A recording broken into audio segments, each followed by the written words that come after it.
I'm Brian, and I'm an alcoholic. My sobriety date is July 1st, 1987. So I just celebrated 30 years. How do you get 30 years? One day at a time. The bottom line, it's one day at a time. And my mom passed away with 43 years of sobriety, and at the end of her life, she didn't know my name. She would call me Barack Obama. And I'm not Ali, and I'm not all the other names she called me. But she was suffering from dementia, and I had the gift of being able to take care of her the last 14 months of her life. And I had somebody challenge me in a meeting one time and say, hey, how can you bathe your mom? And I looked at him and said, how could you not? So, those are some of the gifts that you have given me. Anyways, I am an alcoholic, and I'm going to validate that by some experiences that I have. From my first drink until my last, I never drank enough, and the book tells me that. The physical allergy, I would promise myself I would not drink too much tonight, and it always ended up I drank too much. Never knew when to stop. So that physical allergy was in me from the beginning. And throughout my years, guess who I blamed? My mom, my dad, my upbringing, all of those excuses that I used. Maybe you have some experience with that, because it's never my fault that I drank the way I drank. It was because of my upbringing and the fact that I lived in Milwaukee, Wisconsin. And from the very beginning, as far as my sobriety, I've been challenged to go after this like I drank. And how I drank was all or nothing. I can remember two experiences that I had. One was I was at a wedding. And I don't know about you, but when you started to drink, or when I started to drink, they never knew what they were going to get. You could get a crying Brian, a loving Brian, or an angry Brian. And so I was asked before I got to this wedding to not drink. And I was a grown man. I was over 18 at this time. And the people I went with, they asked me not to drink because they never knew, and they knew the signs early on. And they were sitting at this table right here, and there was a wall over here, and the bar was over here. So I hid over there and bought a pitcher of beer, and I'd be drinking it and leaving it, and coming back, and before you knew it, I was in a blackout and causing all kinds of destruction. And that's the way I drank. I promised many people that I wouldn't do that, but the person that I promised the most was myself. I don't know if anybody woke up with those 4 hideous horsemen, the terror, bewilderment, frustration, and despair the night after. And you wake up and you kind of maybe, sort of remember what happened. And then people fill in the gaps for you, and they say, well, this is what, and it's like, oh my God. So, it's just kind of one of those things that happens. I used to go into situations and apologize before I knew I was going to cause some harms. And say, I'll apologize now. And then I was a blackout drinker. I don't know if anybody can relate to that. So it's just one of those things that, when I started, the physical allergy kicked in and I never had enough. So the book tells me that, an alcoholic of my type is a hopeless alcoholic. I have no power, choice, and control over alcohol. And the thing is I never wanted to do those things. I always set myself up to say, hey, I'm not going to do that again. Or the circumstances, I'm going to set the stage with who I'm going to interact with, who I'm going to hang out with. And guess what? Those intentions were really good.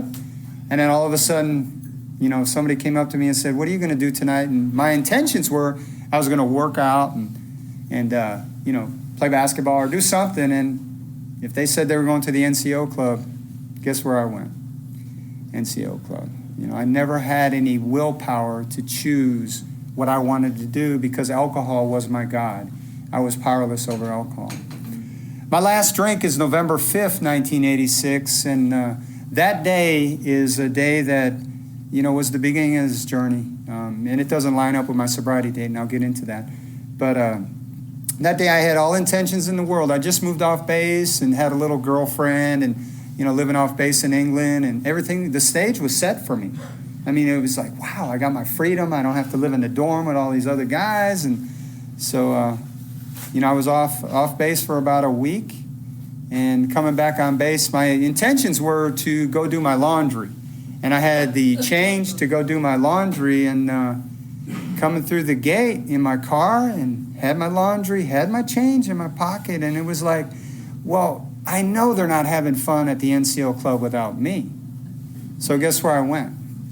To the NCO club. And I proceeded to get a DUI on November 5th, 1986. And the thing that happened then was, and I don't know if anybody else can relate to this, I was a runner. If things got kind of heavy over here, or, circumstances were too much for me to face, I would run.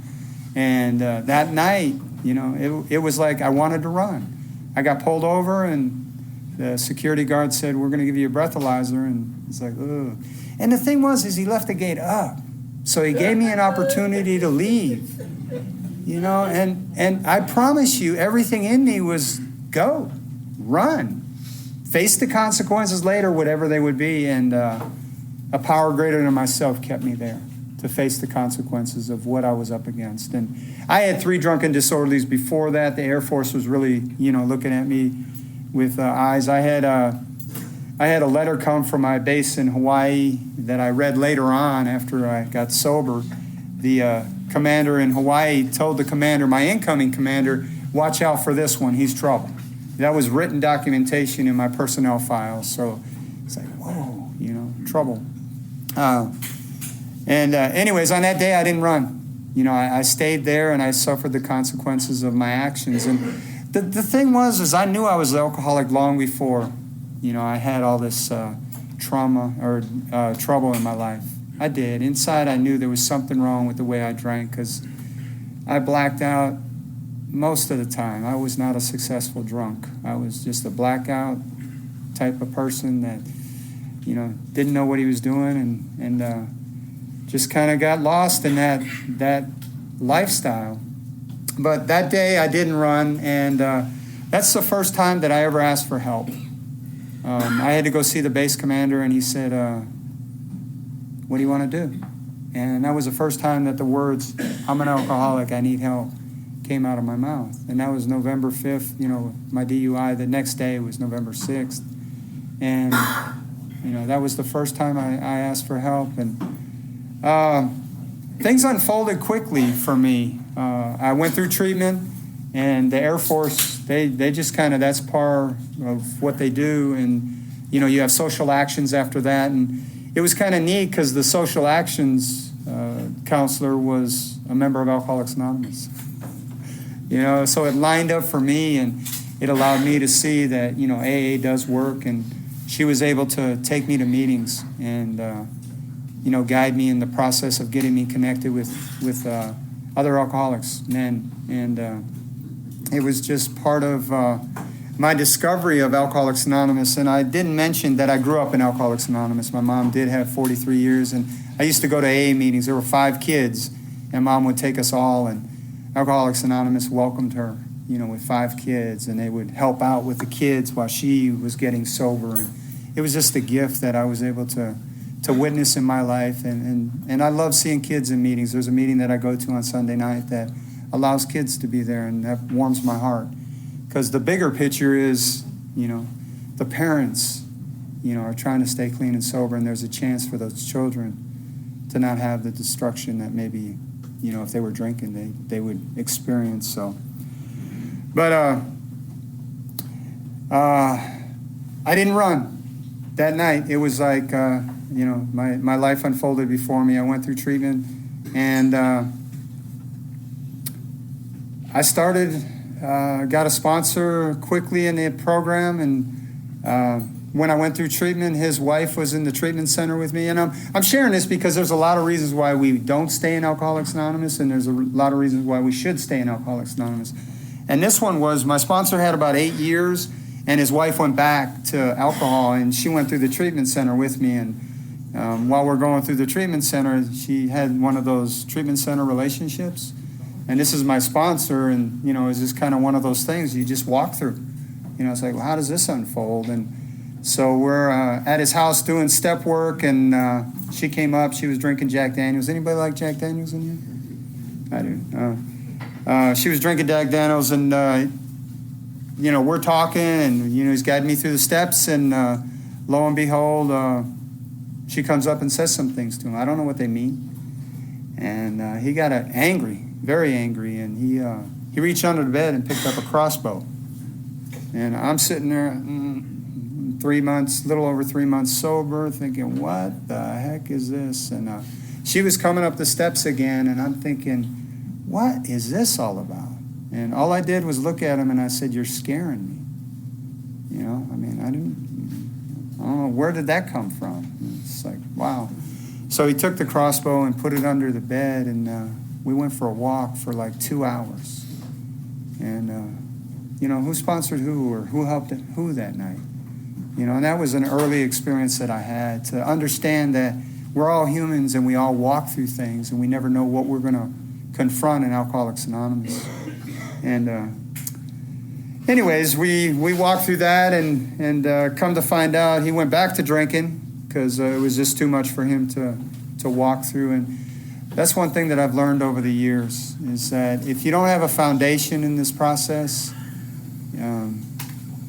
there's going to be some reason or excuse that people are going to go back out. And I've seen it over the years that I've been here. I have. People use whatever excuse they think is viable for them to go back and do what they do. And I don't mean this in any other way, that I'm thankful for those people coming back and telling me, you know, why they went out, you know, what excuse they used. But I'm also thankful for the people that stay around. You know, it's like, wow. You know, my sponsor in England, he's still sober. You know, my other sponsor. But went through that, and, you know, had to do the checking the box with the social actions and go to the weekly meetings and all of that. But my life just seemed to open up in a way that I couldn't describe in any other way, other than I was on a quest to stay clean and sober, and to open up my heart to, you know, this God that I don't understand most of the time in the process of Alcoholics Anonymous. And it just happened. After that sponsor went back out, I got another one, and this guy was all about the big book.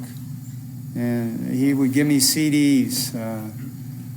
Joe Anastancil from Cincinnati. I don't know if anybody's ever heard him, but he made me laugh, and I would listen to him, and just he used the word recovered, and it's in our book. It's one of the first promises in our book. How many thousands of men and women have recovered from alcoholism? What a beautiful promise, you know, on the title page. But listening to CDs, going through the work, discovering who I was and how I was powerless over alcohol.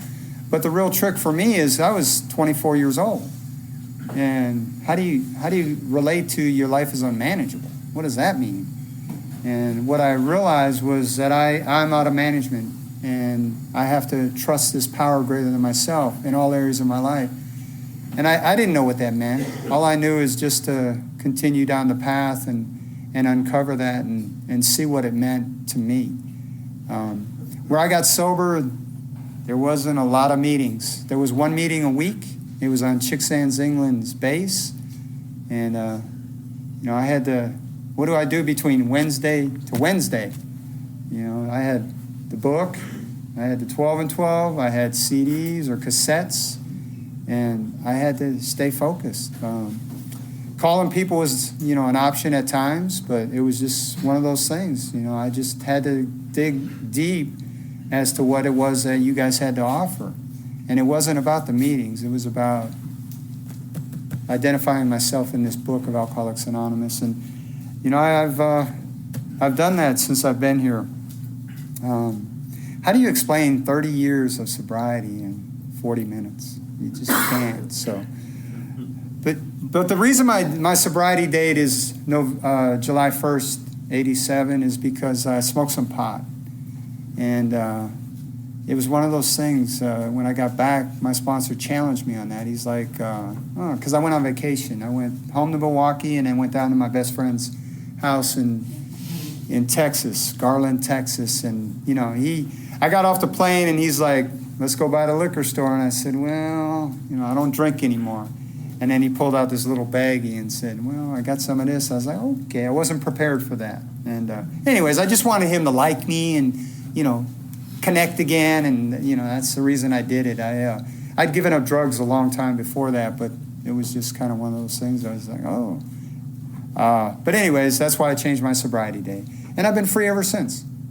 I don't have to hide behind the delusion that I'm clean and sober, and I've been able to share with people, because a lot of people, they want to, compare your experience with their experience, and there's no comparison. It's just that's my experience, and you have to have your own experience. And I say, well, what really caused you to change your sobriety date?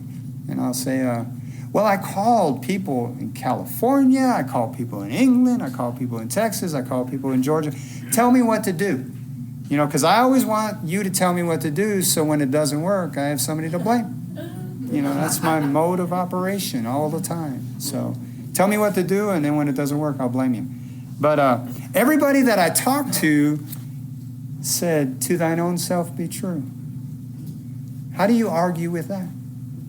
If you don't want to change your sobriety date, don't.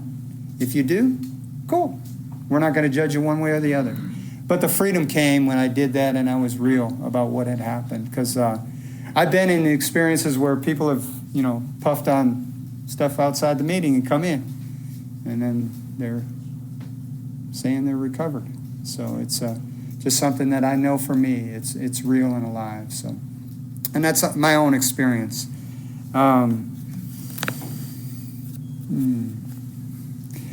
Some of the gifts that I've received in Alcoholics Anonymous. I got to adopt my stepson. That's one of those things that, I never planned to have kids or have that experience with raising kids or having my own kids. It just came to me as a result of being clean and sober. When I was out there ripping and running, it wasn't even on the horizon. It was about using people and getting what I want and moving on.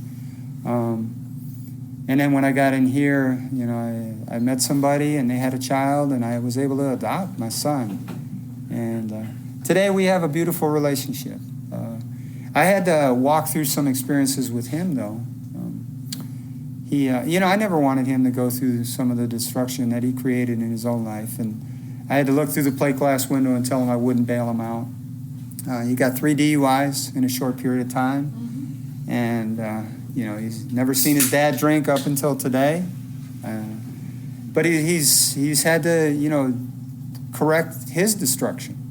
And I've been able to watch him grow into this man today that he is, and it's a beautiful thing. I was down there a year and a half ago, and I was talking to him saying, son, I'm sorry I was so hard on you. And now he has kids. And he said, Dad, you weren't hard enough. It's the reverse. It's, I wanted to protect my kids and let them know that, you don't have to do that, but they had to go down their own path, just like I had to. My mom never wanted me to go down that path and cause the trouble that I did, but I had that experience. And then one of my most profound spiritual experiences is seeing the birth of my daughter. How do you describe that? It's just, you can't. I can't put words on what that meant to me, to see this baby, come into the world. And currently we're not talking. She's 28 years old, and she's got all the answers, and, Dr. Phil probably would diagnose her with some things, and Jerry Springer might kind of corner her on a couple of things. But anyways, it's all perception in here, what I've come to understand. And what I've learned from my daughter is even your own kids can say whatever they want. Whatever they want.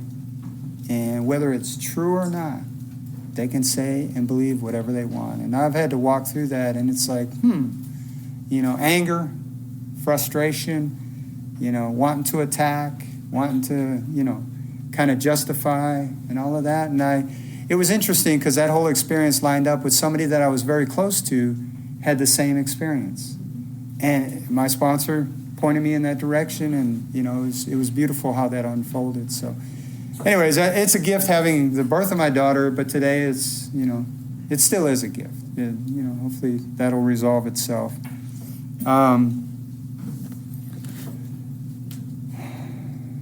Being a part of the Breakfast Club, having a home group.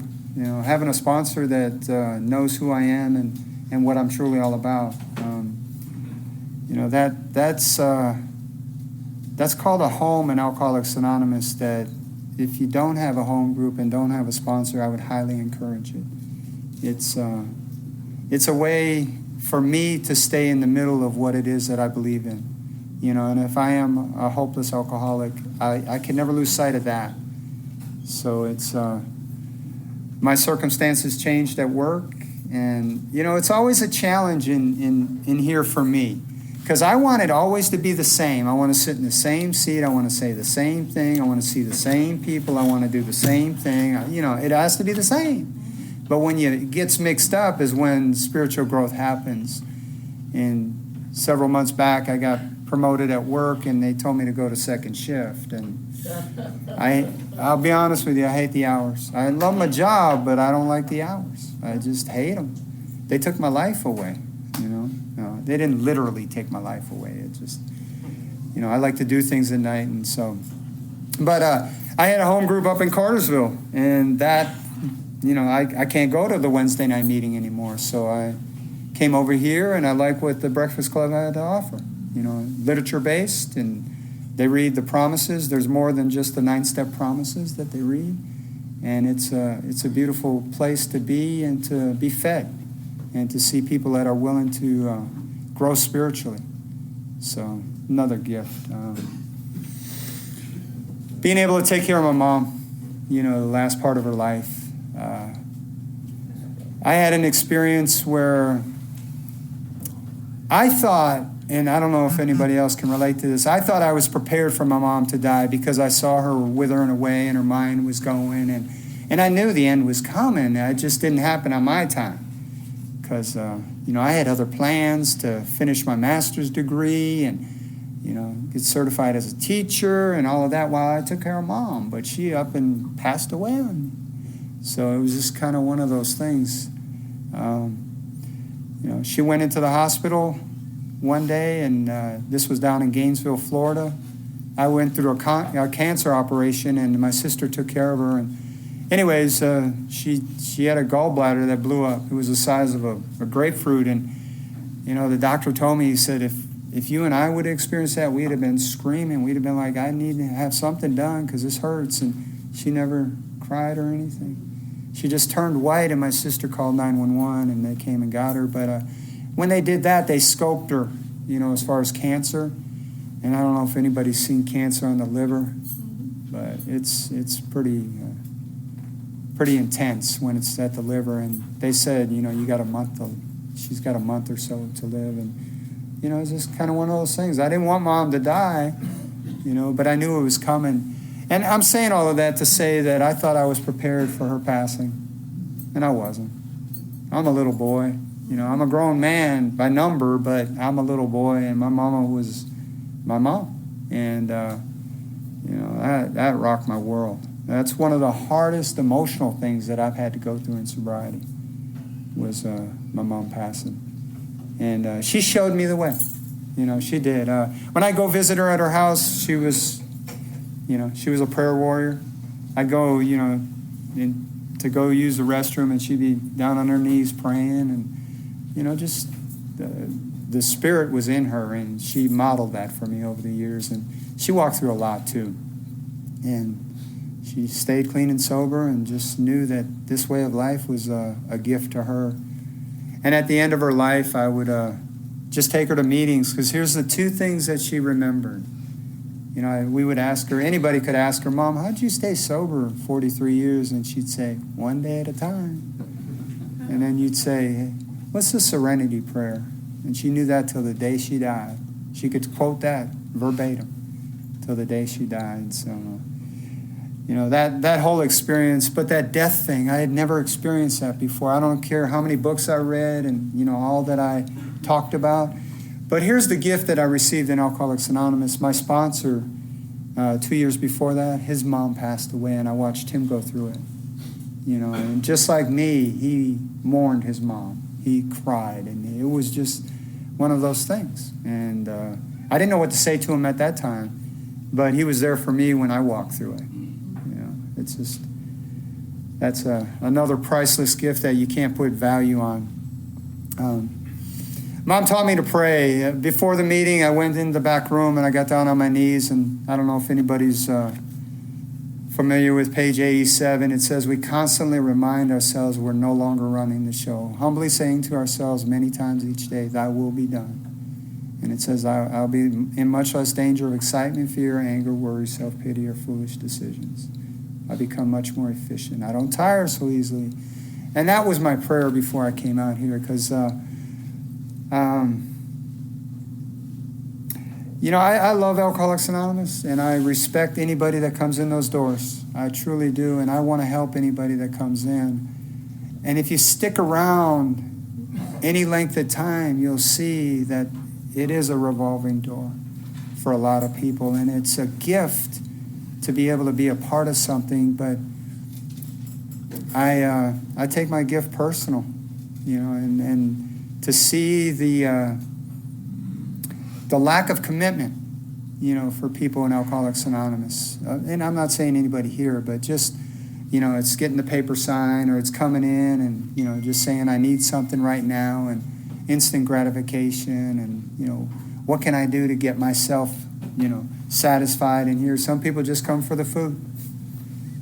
Some people come for the coffee. Some people come for relationships. Some people come to get their course paper signed.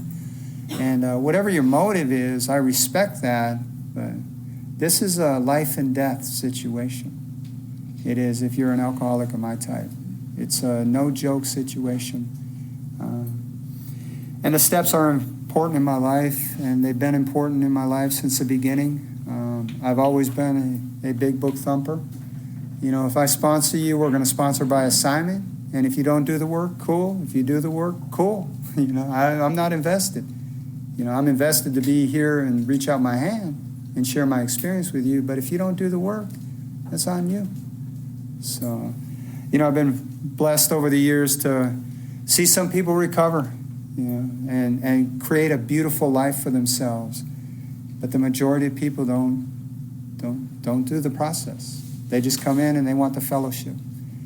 And that's at times that can get discouraging, because the success rate in here, I don't know how many people you've seen, but I've seen lots of people come in and they'll make that commitment to, step one, I'm powerless over alcohol. But that second half of step one, that life unmanageable, that's a killer in here, because we think we can manage our lives. And, that's been my challenge ever since.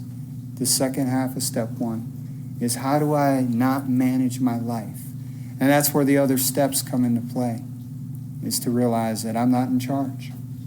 I'm not. I show up at an Alcoholics Anonymous meeting because somebody asked me to speak, and I'm saying yes, and whatever the recording says is what the recording says at this moment in time. But that's not facts about me. That's just how I am today.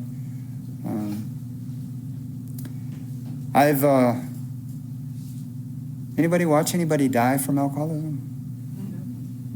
Yeah. It's not a pleasant sight. And it doesn't scare us, us alcoholics. It's like, whatever. I'll go to the brink of destruction or death to prove that I'm not an alcoholic. But, it's a slow, painful process. And, then there's the other extreme. People get depressed and then they take measures into their own hand. And I've seen that, and it's, that's one of those. I don't have that experience. It's wow. Where do we go with that? So, Alcoholics Anonymous is a message of hope. It truly is. We have to share our experience with how life was, but the message of hope is that you can recover from a seemingly hopeless state of mind and body. It's a spiritual malady that I struggle with. So some of the things that I've walked through over the years, I believe in finishing amends. If you've done inventory and you're aware of the amends that you need to make, you finish them. My experience has been you don't have living amends, you make the amends. And if there's people that have been deceased, there's people that I know and people that have been around that have done that, and they have experience with how to be free of that. People that I don't think I'll ever see again, there's experience with how to be free of that. And the book allows us that opportunity to do that. But I have a situation where a guy who had a big book study in his house, he was on the 9th step, and he didn't want to make amends to his father. He held on to it. And he had been sober close to 4 years. But he was on fire, sponsoring people, big book study in his house, going to meetings and all that. And one day his reprieve ran out. And he went back to his solution. So he was on step 9. And I've seen it time and time again. We go backwards in the steps. And before you know it, he's picking up a drink. And he's on first half of step 1. And he drank himself to death. And I had the opportunity to go in his house and see his body cut out of the carpet. And, everywhere he puked, that's where they had to cut out the carpet so they could do the investigation. And I'm a man. I exaggerate everything. There was probably 30 pieces of carpet cut out. He just drank himself to death. He wouldn't finish his amend. He wouldn't go to his father. And here's where I was wrong. It's not about what the other person did. So that's a touching, tragic story, but it's real. It's real in here.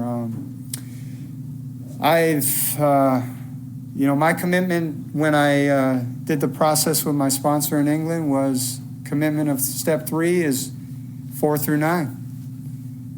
If I'm going to do the 3rd step, I'm committing to the action required for 4 through 9. That's my commitment, to finish 4 through 9. And I've done that. I've been free, many, many times as a result of the steps. I do the steps on a regular basis because, the question is, how free do I want to be? How free do I want to be? I'm not walking through your life. I'm not, walking through your experiences.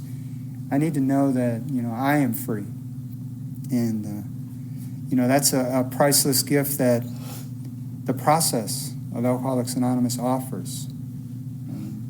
I got a nephew, and he just got out of treatment again. He's been through, I think it's 10 or 11.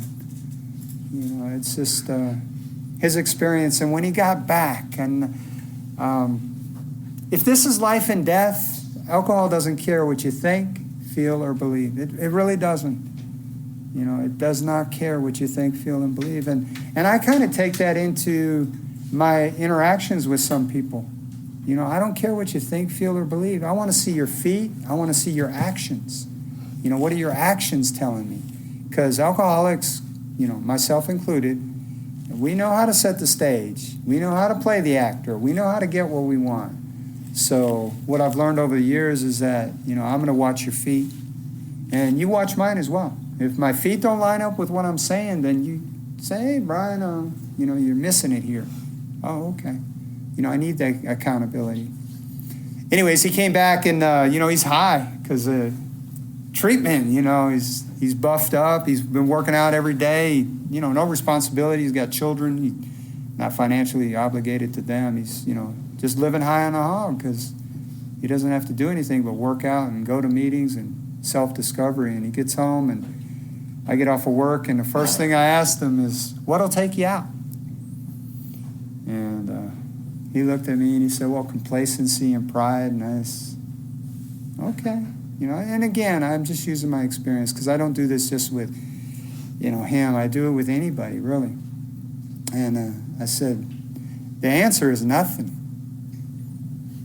Nothing will take you back out. If you're truly powerless over alcohol, nothing. So you better go after this process and discover this power greater than yourself within you. And that's the solution. So, because we'll use any excuse. And I'd challenge anybody, the next time somebody says, I went back out, ask them, what excuse did you use to go back out?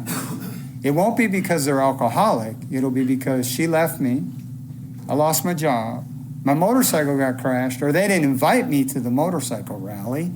It'll be something,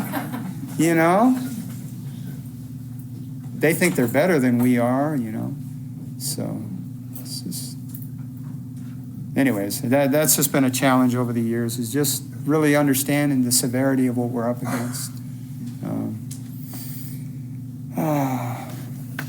I want to talk about one thing, and I only got 5 minutes left. Third step is a powerful step. I don't know if anybody has really spent a lot of time with it, but there's so much in here. It says, first of all, we had to quit playing God. So I got one defect of character, and it's I think I'm God. And I think I know what you need to do, and I know what I need to do. And I ain't got a clue on either one of those. If I think I know what I need to do, that means I'm playing God. And it tells me that. I got to, first of all, quit playing God. And how does a selfish, self-centered, egotistical, self-righteous, pompous, person like me do that? It's an experience. It's moment by moment. How do I incorporate this spiritual way of life into my being? How do I do that? Prayer and meditation is easy to talk about, but do I really take the suggestions and use them? Or am I controlling my own life? I manage 25 people in my job, and I don't know if anybody is in that kind of role, but managing 25 people, it's like herding kittens. Everybody's got their own will, their own experience, their own things that they want to do, and I'm there to guide. And some people they just don't want to be guided. And they'll let you know in a nanosecond. Excuse me, call Rodney. Okay, Rodney, come and talk. It's like, gee. So Rodney's the power greater than me, because he's my boss. So, anyways, this statement in here just baffles me to no end. And as we felt new power flow, it's on page 63, as we felt new power flow in, as we enjoyed peace of mind. I know what that means today. That's that freedom that Alcoholics Anonymous, the process offers, that peace of mind, that freedom. What does that mean today to me? As we discovered we could face life successfully without running, Brian, does that mean I can take responsibility for my actions in sobriety? Yeah. And stay sober? Yeah. My experience with my daughter. One of the hardest things that I've had to walk through physically was I got in a mountain bike accident. And as some of you know from the Breakfast Club, I just ran a half marathon, and I'm training for a full marathon and all that. But anyways, this mountain bike accident, I landed on my head.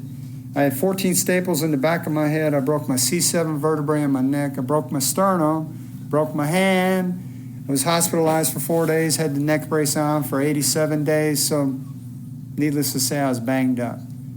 But that was the most physical, intense challenge in my life. And I could have sat around and got addicted to all kinds of stuff because they were prescribing it. But I was accountable to my sponsor for the medicine I was taking.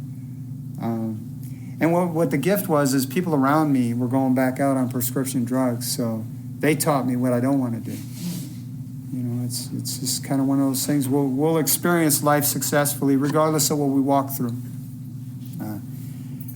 And we became conscious of his presence. We began to lose our fear of today.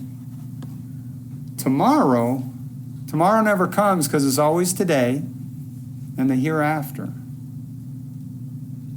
That just blows me away. And it says we were reborn. What does that mean? There's another book that talks about, somebody coming to somebody that was much wiser than he was and asked them, does that mean I go back into my mother's womb?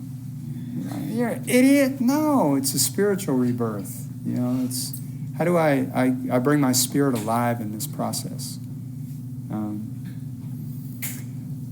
I've been fortunate over the years to understand the desperation of what I'm up against, even though I've been sober for a long time. I never do the steps and start out at step 3 or 12. I always go to step 1. It reminds me of what I'm up against in here. So, there's a quote that I like, and it is, "And the time came when the risk the risk to remain tight in a bud was more painful than the risk it took to blossom. And I'll read that again. And the time came when the risk to remain tight in a bud was more painful than the risk it took to blossom. And that's been my challenge in here over the years that I've been here, is to not be stuck in what I think I know. You know, to have an open mind and a new experience in all areas of my life. And if I truly understand the process, God is only in this moment, this moment, this moment, and this moment. And I'm going to shut up now.